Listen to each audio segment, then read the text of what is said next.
بعض لوگ قرآن پڑھتے ہیں ان کی تلاوت آسمان کو جاتی ہے، فرشتے اٹھا کر کے لے جاتے ہیں. بعض لوگ قرآن پڑھتے ہیں آسمان سے فرشتے ان کے سننے کے لیے آتے ہیں. بعض لوگ زمین پہ پڑھتے ہیں، فرشتے مجبور ہوتے ہیں آسمان چھوڑ کر کے نیچے آ جاتے ہیں اس کی تلاوت سننے کے لیے. یہی لائن لگتی ہے. بخاری میں باقاعدہ اس کا ذکر ہے. میں آپ کا وقت زیادہ لینا بھی نہیں چاہوں گا. میں ایک جگہ ایک پروگرام میں گیا تو ایک بچہ قرآن کی تلاوت کر رہا تھا. ہم لوگ بیٹھے فروٹ کھا رہے تھے، مولوی لوگ پیٹ کی خدمت کر رہے. بچہ قرآن ایسے پڑھ رہا تھا اس نے پاگل بنا دیا لوگوں کو. میں بھی بالکل میرا دماغ عقل اڑ گئی کہ یہ کیا بلا ہے. باہر جیسے نکلا میں نے کہا اس کی زیارت تو کر لوں. ہمیں پتہ ہوتا ہے کہ آدمی قرآن کس طرح. میرا گلا بیٹھ گیا، میں آپ کو قرآن سنا لیتا. ہوا یہ کہ باہر نکلا تو میں نے دیکھا کہ وہ مجھ سے بھی رنگ میں زیادہ کالا ہے.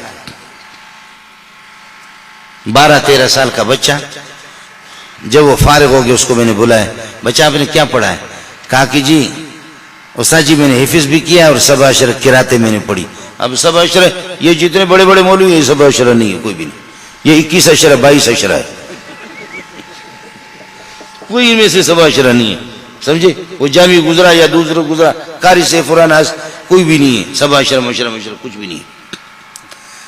4 سال میں ظالم نے حفظ بھی کیا ہے اور سبع عشرہ کی قراتیں. پھر میں نے ان کے استاد سے پتہ کیا کہ یہ ہے کیا، یہ کہ جادوگر نہیں ہے.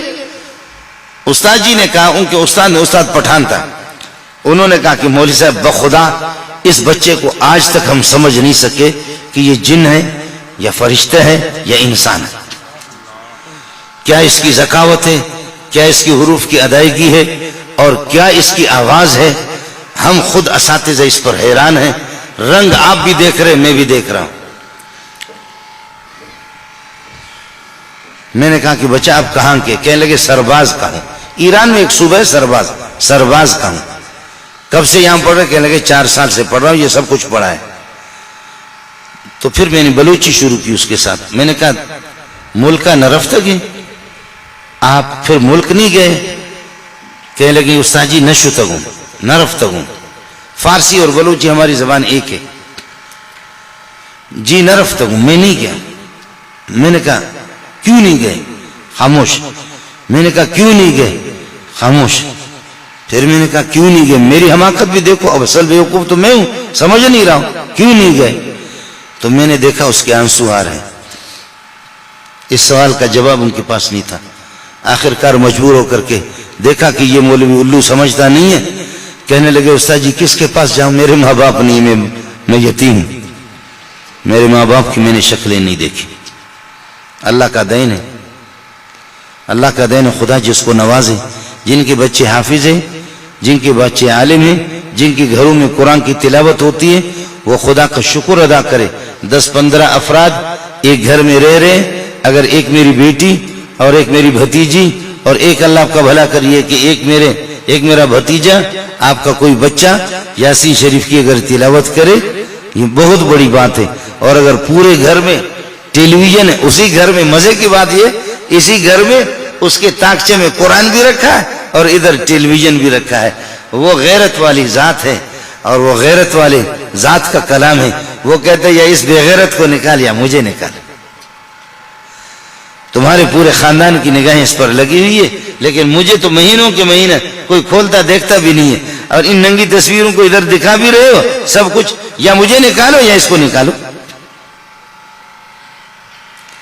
اب جن حضرات کے بچے اگر حافظ نہ ہو، کم از کم ناظرہ پڑھا ہے، آپ نے قرآن ناظرہ پڑھا، خدا کا شکر ادا کرو. جن کے گھر میں قرآن نہیں وہ ماتم کرے، یا حسین یا حسین. وہ ماتم کرے، اپنے منہ پہ تماچا رسید کرے کہ وہ کیا ہے جو یتیم کے سینے کو، یتیم پر اعتماد جس کا رہا اور جس نے یتیم کو حافظ قرآن قاری قرآن بنا دیا، وہ کون ہے کہ جس نے مجھے محروم کر دیا اس دولت کے ہوتے ہوئے. اصل عظیم دولت وہ قرآن پاک کی دولت ہے، اور قرآن سے بڑھ کر کے کائنات میں کوئی بڑا سرمایہ نہیں ہے. وَعَلَّمَكَ مَا لَمْ تَكُنْ تَعْلَمْ. ہم نے آپ کو وہ سکھایا قرآن کے ذریعے سے، وحی کے ذریعے سے، جن کا آپ کو علم نہیں تھا. وَكَانَ فَضْلُ اللَّهِ عَلَيْكَ عَظِيمًا. اس سے بڑی مہربانی اللہ کی کائنات میں اور بڑی مہربانی ہو ہی نہیں سکتی. یہ سب سے بڑی مہربانی ہے کہ میں نے محمد آپ کو حافظ قرآن بنایا. ما کنت تدری مل کتاب ولا الایمان, آپ کو پتہ بھی نہیں تھا کہ کتاب کیا ہوتی ہے, ایمان کیا ہے. میں نے کرم کر دیا, آپ کو رئیس الحفاظ بنایا. میرا نبی حافظوں کا بھی رئیس, آپ انبیاء کے رئیس الانبیاء بھی, رئیس القراء بھی ہے. اللہ آپ کا حامی ہو, اللہ آپ کا ناصر ہو. قاری صاحب کو, قاری حسن کو بھی مبارک, اساتذہ کرام کو بھی مبارک, ان بچوں کو, ان کے والدین کو بھی مبارکباد قبول فرمائے. اہل محلہ, آپ کی تعاون, آپ کی نیک نیتی اور آپ کا حسن اخلاق, اس کو اللہ اپنی بارگاہ میں قبول